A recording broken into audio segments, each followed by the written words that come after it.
Welcome back to the Budgeting Sisters. I'm April, and in this video, we are going to talk about goal setting for 2023. Prior years, I would spend the whole week between Christmas and New Year's coming up with goals that covered every single aspect of my life, from business to financial to my house to personal growth to my yard outside.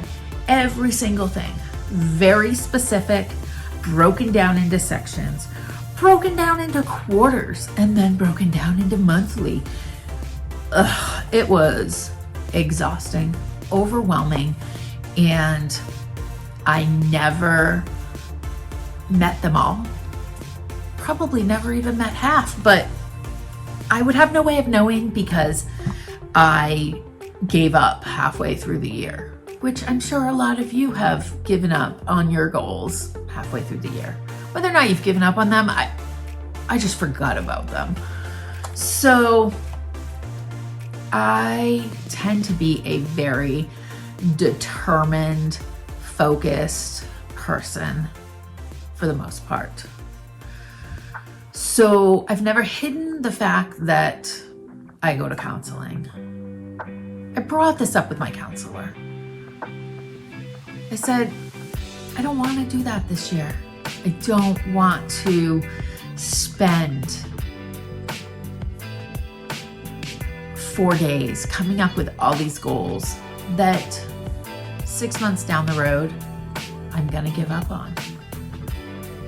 So we determined that I would create some goals because I do thrive on goals.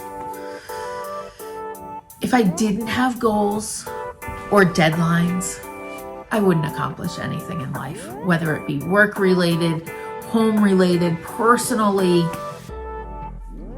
I thrive with goals and I thrive with a deadline, and I know that.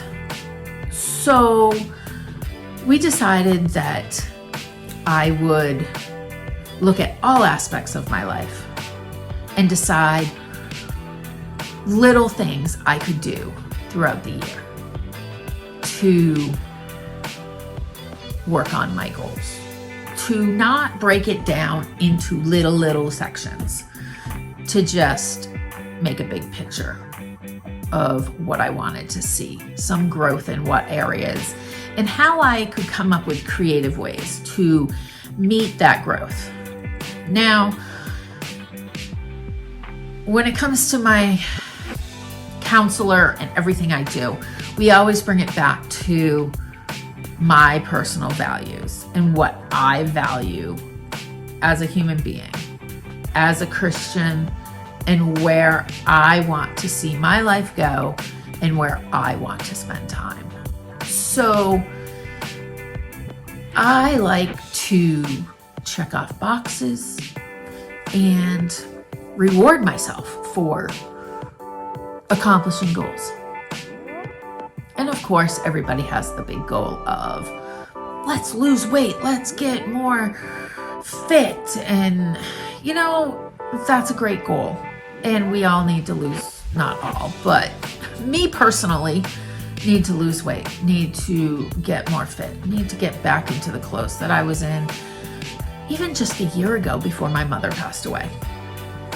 So rather than having a goal of lose weight, I have a goal of a certain amount of steps. And my goal for steps, the first goal is 10,000 steps, so many days in a row. Well, right now, I can't even get in 7,000 steps. So for the next few months, I'm just working myself up to being able to try to accomplish that goal. Didn't do a weight goal. I don't want everything defined by the scale. I want to exercise more.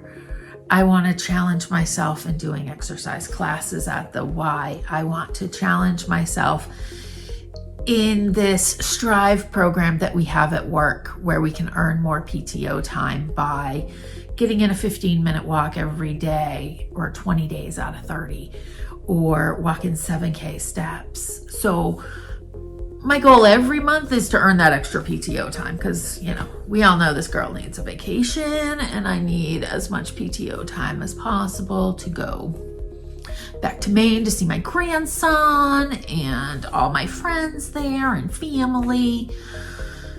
And this girl loves to read. So I did do a special challenge specifically around reading.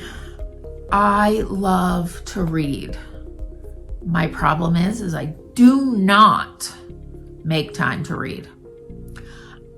I do not carve out time every day. I probably don't even carve out time on a weekly basis to read. And I don't know why, because it is the one self-care thing that I know always works for me. I can get lost in a book, doesn't matter what is going on in the world. Give me a good book and I am lost. I love it. I can escape reality and I'm that character in that book. And that is how I read books. So I did a specific reading challenge, and then I did a challenge that covers a lot of aspects of my life. And then I set some financial goals. So let's get into the book that I created to use for 2023.